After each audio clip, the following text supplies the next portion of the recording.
선지자 조셉 스미스의 가르침 제8장 범법한 여관 제이북 1834에서 1837년 커틀랜드와 시온의 제1회장단은 주님의 영이 계시로 밝혀진 대로 말합니다.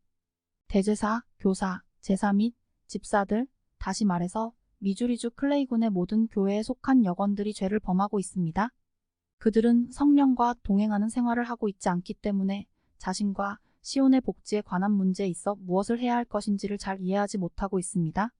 그로 말미암아 그들의 행위는 시온의 구속을 위해 무익할 뿐더러 시온의 구속을 저해하기까지 합니다. 이제라도 그들이 현명해지려고 한다면 하나님께서 그들의 이해 눈을 열어주실 수 있게 특별한 방법으로 스스로를 겸손하게 해야 할 것입니다. 그들에 대한 전능하신 하나님의 계획과 목적이 무엇인지가 분명히 드러나게 될 것입니다. 그리고 시온의 자녀들은 하나님께서 시온에서 일어나는 모든 일들을 처리하기 위해 임명하신 고등 평유회의 지시를 잘 받아들여야 하며 잠잠히 서서 구속자의 구원을 지켜보아야 합니다. 그것이 하나님의 뜻입니다. 그 다음에 메신저 앤드 애드보케이트지의 기사가 실려있다. 이 서한에는 선지자가 팩 형제에게 친히 쓴 추신이 붙어 있으며 그것을 통해서 우리는 이스라엘의 충실한 자에 대한 선지자의 깊은 공감을 엿볼 수 있다. 추신에서 헤지카이어 팩 형제님, 우리는 처음으로 진리를 받아들인 교회의 첫 가족들과 더불어 형제님의 가족을 기억하고 있습니다. 우리는 형제님께서 받으신 피해와 슬픔을 기억하고 있습니다. 우리의 첫 유대는 끊어지지 않았습니다. 우리는 형제님의 기쁨과 슬픔, 좋은 것과 나쁜 것을 함께 나눕니다. 우리의 유대는 죽음보다 더 강하며 결코 끊어지지 않을 것입니다. 우리 구주 예수 그리스도의 충만한 복음을 믿는 모든 사람들에게 우리의 안부를 전해주십시오. 헤지카이어 형제님, 이 편지를 그 지역의 성도들에게 읽어주십시오. 당신의 형제이며 몰몬경을 당신과 함께 증거하고 있는 동료가 영원한 성약의 표시로 이 글을 씁니다. 조셉 스미스 2세에서 메신저 앤드 애드보케이트 1835년 6월 교회사 2권 229에서 231페이지 예수 그리스도 후기 성도 교회의 장로들에게 보낸 서한 발췌문. 많은 시간이 지났고 또 많은 이야기를 한 후이기 때문에 이제 몇 자 권고의 말을 적어 세계 도처를 여행하고 있는 장로들이 그들의 임무를 수행함에 있어 도움을 주고자 합니다.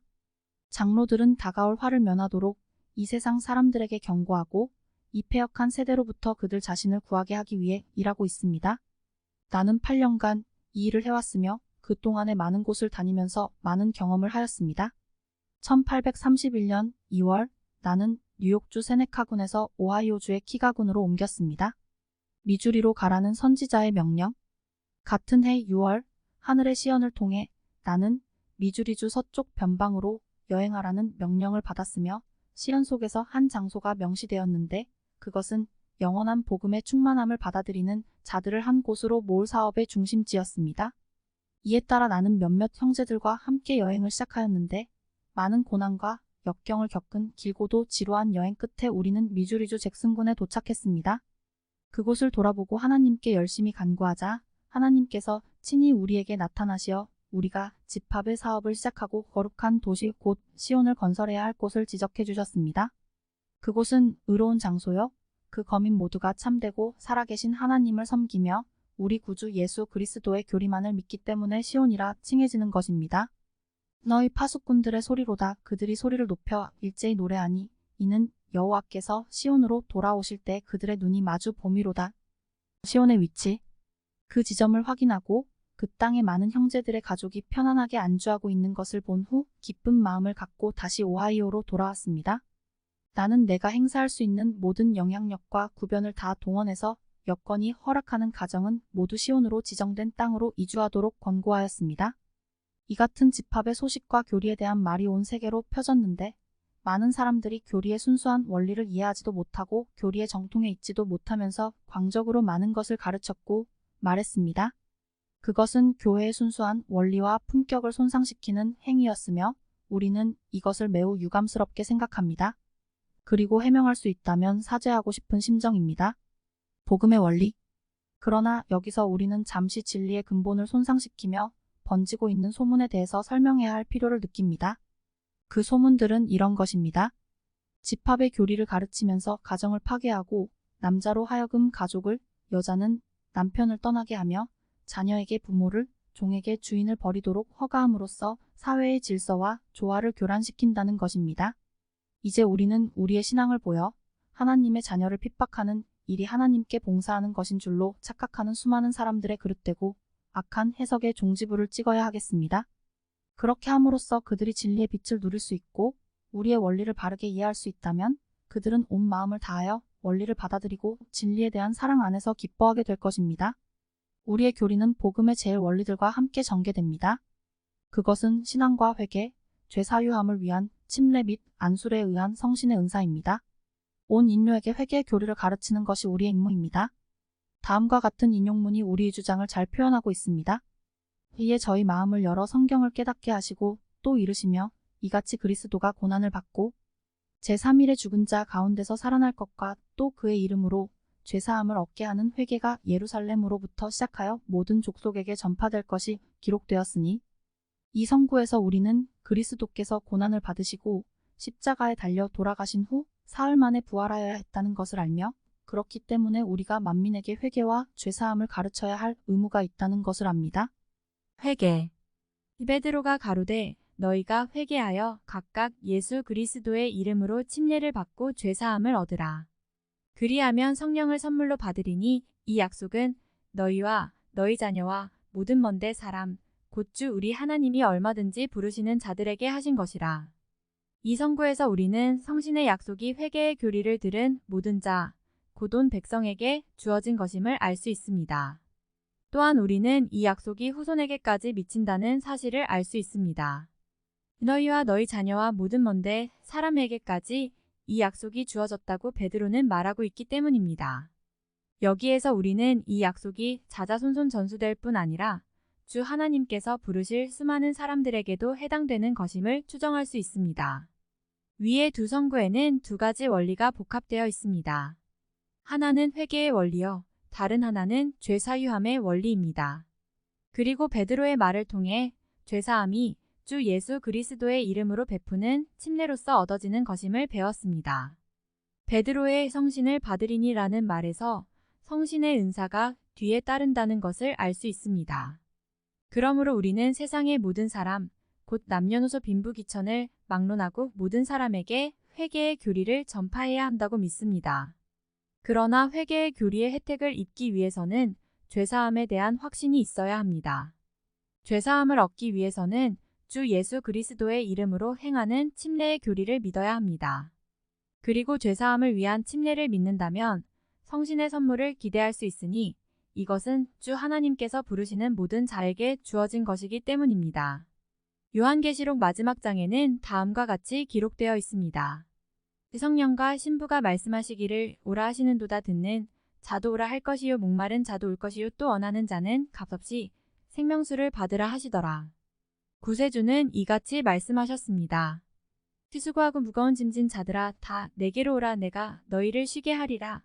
나는 마음이 온유하고 겸손하니 나의 멍에를 메고 내게 배우라. 그러면 너희 마음이 쉼을 얻으리니 이는 내 멍에는 쉽고 내 짐은 가벼움이라. 이사야는 이같이 말했습니다. 땅 끝의 모든 백성아 나를 앙망하라. 그리하면 구원을 얻으리라. 나는 하나님이라 다른 이가 없음이니라. 내가 나를 두고 맹세하기를 나의 입에서 의로운 말이 나갔은즉 돌아오지 아니하나니 내게 모든 무릎이 꿇겠고 모든 혀가 맹약하리라 하였노라. 어떤 자의 내게 대한 말에 위와 힘은 여호와께만 있나니 사람들은 그에게로 나아갈 것이라. 무릇 그를 노하는 자는 부끄러움을 당하리라.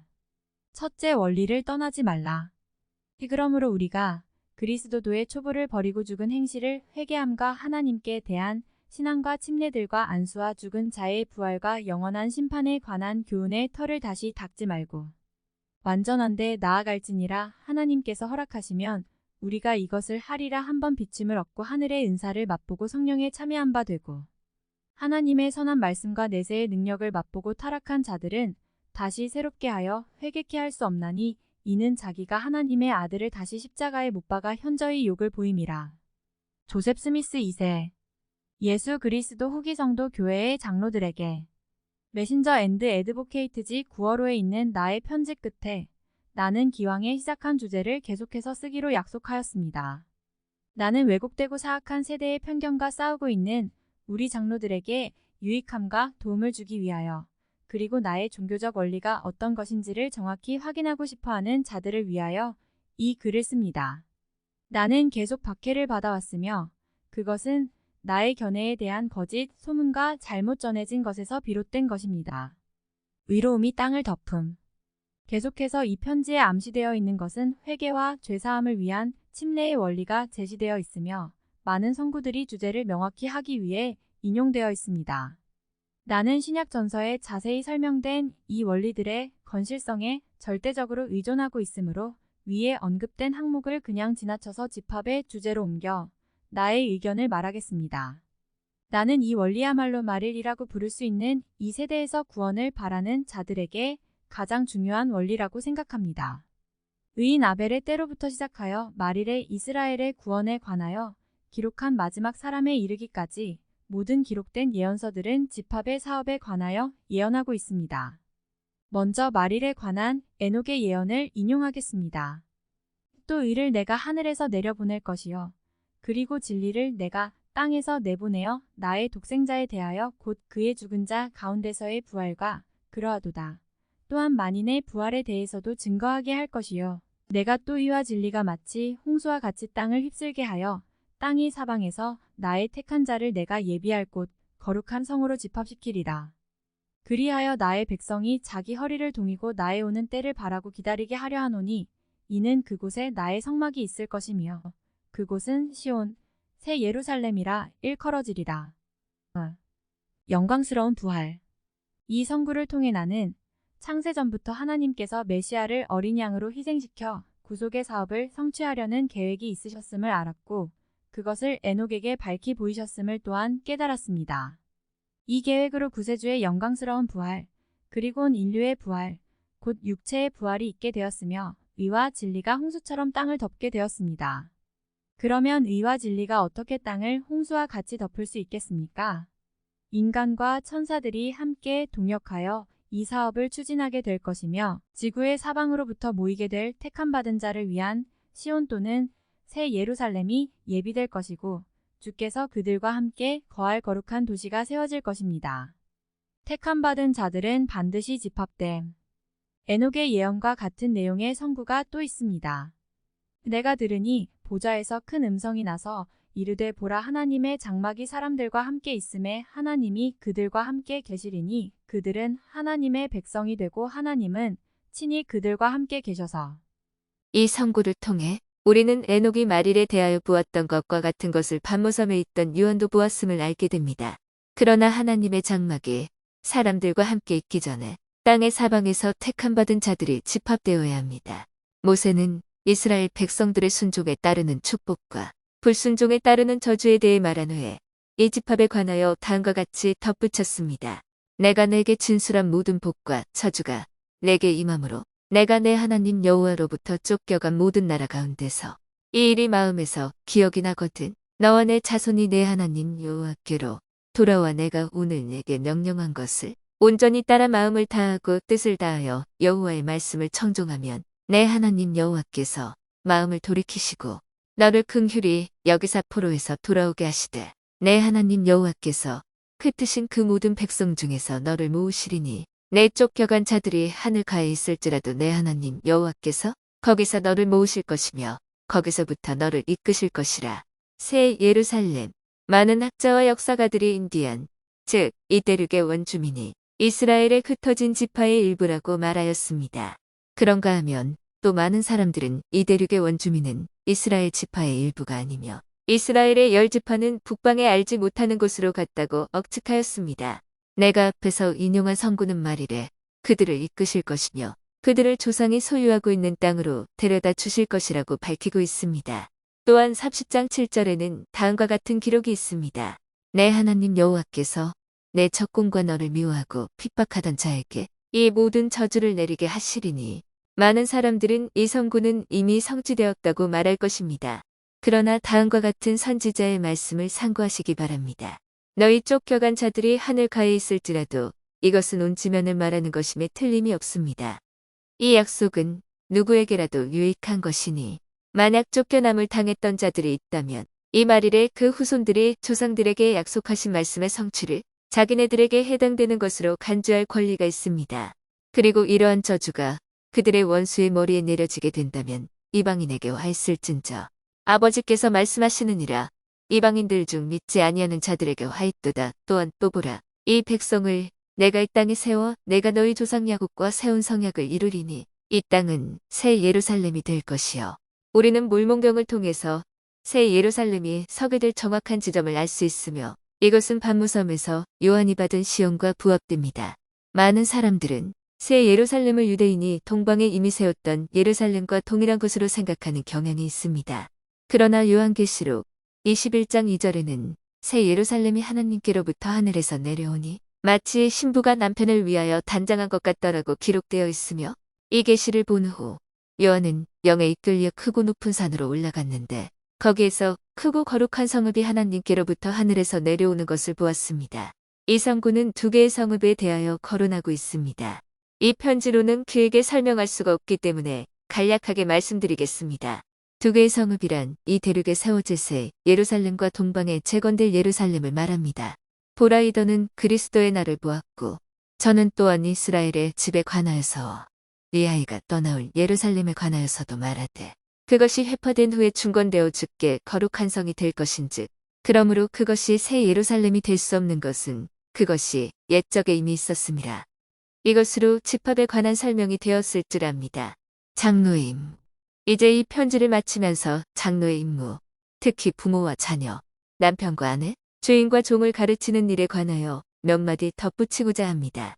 첫째로 온 세상을 다니면서 집합을 외치고 주님의 거룩한 도시를 짓도록 외칠 때 장로는 부모나 후견인의 영향력 하에 있는 자들에게 먼저 접근하여 합법적인 후견인에 대한 임무를 그들이 회피하도록 충동하지 말아야 하며 부모나 후견인들과 먼저 접촉해야 합니다. 가르침의 내용 역시 아비의 마음을 자녀에게 돌리고 자녀의 마음을 아비에게 돌리는 것이어야 하며 부모나 후견인의 승낙이 없이 자녀에게 영향력을 미쳐서는 안 됩니다. 오직 합법적이며 의로운 방법으로 모든 사람의 동의를 얻어 권유함으로써 그들로 하여금 하나님의 백성과 함께 집합하도록 영향을 미치는 것이 우리의 임무라고 생각합니다. 그러나 그 이상의 책임은 부모나 후견인의 머리에 있고 하나님께서 우리에게 밝히신 율법을 따라 온갖 저주 혹은 그들이 보여준 행위의 결과가 그들 머리에 미칠 것이니 그 이유는 하나님께서 말이래 그의 사업을 속히 의롭게 이루시기 위하여 그같이 규정하셨기 때문입니다. 그러므로 우선 부모를 가르친 다음에 부모의 동의를 얻어 자녀에게 복음을 받아들이도록 권유하시기 바랍니다. 자녀가 복음을 받아들였는데 부모나 후견인은 받아들이지 않은 경우에는 부모나 후견인이 요구하는 뜻에 순종하여 집에 머물러 있도록 자녀들을 가르치십시오. 그러나 만일 부모가 하나님의 백성을 자기 자녀들이 집합하는 데 동의한다면 그렇게 하도록 해야 하며 그것은 전혀 불법적인 일이 아닙니다. 매사를 조심성 있고 의롭게 행하면 하나님께서 보호하여 주실 것입니다. 둘째로 장로는 어느 집에든지 들어갈 때 그 집의 주인에게 경고의 음성을 들려주고 전도 사업을 행하여야 합니다. 주인이 복음을 받아들인 후에는 그의 아내에게도 전도할 수 있습니다. 그러나 남편이 자신은 복음을 받아들이지 않으나 아내가 복음을 받아들이는 것을 허락한다면 그녀에게 전도할 수 있습니다. 남편이 아내나 자녀에게 복음 전파를 금할 경우에는 장로는 남편의 뜻을 거스르지 말아야 하며 모든 책임이 그 남편의 머리에 있게 하고 자신의 발의 먼지를 털어 그 남편에 대한 증거를 삼아야 합니다. 그러면 여러분의 옷자락이 그들의 영혼에 대하여 결백하게 될 것입니다. 하나님께서 이미 다가올 화를 피하고 이 패역한 세대에서 자신을 구하도록 경고하기 위해 사자를 보냈기 때문에 그들의 죄는 변명의 여지가 없습니다. 하나님의 종들은 멸망의 천사가 이 땅의 주민을 황폐케 하는 사업을 시작할 때까지 경고의 음성을 이방인의 온 나라에 전하지 못할 것입니다. 선지자가 말한 것 같이 소문을 듣는 것이 상심거리가 될 것입니다. 나는 동료들을 위하여 이같이 말하며 성령의 감동을 받아 주의 이름으로 말하는 것입니다. 그들은 죄로 말미암아 스스로를 절망의 회오리 속으로 몰아넣고 있습니다. 오, 내가 저들을 건져낼 수 있다면 그리고 경고의 음성을 높여서 그들을 진실한 회개로 이끌어 이 악한 날에 의연히 살 수 있도록 신앙을 불어넣어주는 도구가 될 수 있다면 얼마나 기쁜 일이겠습니다. 셋째로 장로는 어느 집에 들어가든지 그 집 주인에게 먼저 인사를 해야 하고 주인의 허락을 얻은 후에 그 집에 있는 모든 사람에게 복음을 전파할 수 있습니다. 만일 주인의 허락을 얻지 못한다면 그 종들에게 가선 안 되며 모든 책임이 그 주인의 머리에 있게 하고 그 행위의 결과가 주인의 머리에 임하게 하여 그 집의 죄가 장로의 옷자락에 있지 않게 하여야 합니다. 그러므로 장로는 그 발의 먼지를 털고 갈 길을 가야 할 것입니다. 그러나 주인이 허락하면 그의 가족, 그의 아내, 자녀 그리고 그의 종, 남종이나 여종이나 모든 권속에게 복음을 전파할 수 있습니다.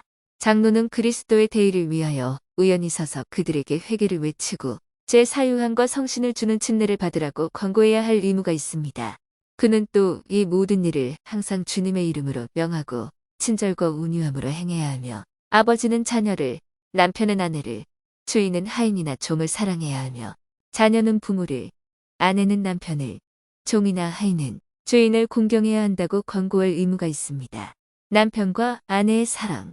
아내들이여 자기 남편에게 복종하기를 죽게 하듯 하라. 이는 남편이 아내의 머리됨이 그리스도께서 교회의 머리됨과 같음이니 그가 바로 몸의 구주시니라. 그러므로 교회가 그리스도에게 하듯 아내들도 범사에 자기 남편에게 복종할지니라. 남편들아 아내 사랑하기를 그리스도께서 교회를 사랑하시고 그 교회를 위하여 자신을 주신같이 하라이는 곧 물로 씻어 말씀으로 깨끗하게 하사 거룩하게 하시고 자기 앞에 영광스러운 교회로 세우사 티나 주름 잡힌 것이나 이런 것들이 없이 거룩하고 흠이 없게 하려 하심이라. 이와 같이 남편들도 자기 아내 사랑하기를 자기 자신과 같이 할지니 자기 아내를 사랑하는 자는 자기를 사랑하는 것이라. 누구든지 언제나 자기 육체를 미워하지 않고 오직 양육하여 보호하기를 그리스도께서 교회에게 함과 같이 하나니 우리는 그 몸의 지체임이라. 그러므로 사람이 부모를 떠나 그의 아내와 합하여 그 둘이 한 육체가 될지니 아내들아 남편에게 복종하라. 이는 주 안에서 마땅하니라.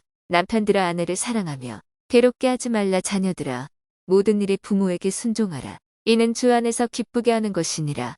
아비들아 너희 자녀를 노엽게 하지 말지니 낙심할까 함이라. 종들아 모든 일에 육신의 상전들에게 순종하되 사람을 기쁘게 하는 자와 같이 눈가림만 하지 말고 오직 주를 두려워하여 성실한 마음으로 하라. 이 편지는 여기서 마치고 다음 편지에 다시 이 문제를 얘기해야겠습니다. 새롭고 영원한 성약으로 하나 된 형제 조셉 스미스 2세 메신저 앤드 에드보케이트 1835년 11월 교회사 2권 259에서 264페이지 명상 11월 6일 금요일 집에서 학교에 갔다가 하학 후에 집에 돌아와 저녁 내내 집에 있었다. 오늘 아침에는 동부에서 온 사람을 소개받았다. 내 이름을 듣자 그는 주께서 그의 뜻을 밝히 보여줄 사람은 보통 인간과는 무언가 다른 것으로 생각했었다는 의미로 나에게 보통 사람과 별로 다를 바가 없다고 평했다. 아마 그는 엘리야가 우리와 똑같은 감정을 지닌 인간이었으나 하나님의 능력이 그에게 임하여 그의 기도로 3년 6개월 동안 하늘에서 비가 내리지 않게 하였고 다시 그가 기도를 드리자 하나님께서 비를 내려 땅이 열매를 맺게 하셨다는 야고보의 입에서 나온 말씀을 잊은 모양이다. 실로 이 세대가 어둡고 무지하여 인간이 창조주와 교통하는 것을 불가해한 일로 생각하고 있다. 12사도에게 주는 선지자의 말씀 1835년 11월 12일 6시에 12사도와 제1회 장단이 회의를 열었으며 이때 선지자는 다음과 같은 말씀을 했다. 이 평의회를 열게 된 것을 기쁘게 생각합니다. 나는 주님의 영이 이곳에 임재하고 계신 것을 만족스럽게 생각하며 참석하신 형제님들에 대해서도 만족스럽게 생각합니다. 내가 여러분들을 지극히 신뢰하고 있으며 지극히 존중하고 있다는 것을 새삼 말할 필요가 없을 줄 압니다. 왜냐하면 여러분은 이 불의한 세대의 악한 중상과 무력에 대항하여 나를 지지해 주었고 기쁘게 모든 일을 수행하고 있음을 내가 알기 때문입니다. 이때는 예수 그리스도께서 십자가에 달려 돌아가신 때와 마찬가지로 암흑이 득세하는 시대입니다. 암흑의 권세는 이제 막 세상에 비추어 충실한 자들의 머리 위에 큰 축복을 부어주기 시작한 영광스러운 의의 태양을 가리려 하고 있습니다. 형제 여러분, 크나큰 축복이 우리를 기다리고 있으며 우리가 만사에 충실하면 그 축복이 우리에게 내려진다는 것을 재산 말씀드리고 싶습니다. 우리는 그리스도께서 성령을 베푸시던 당시의 사람들보다 더 큰 영적인 축복을 받을 자격이 있습니다.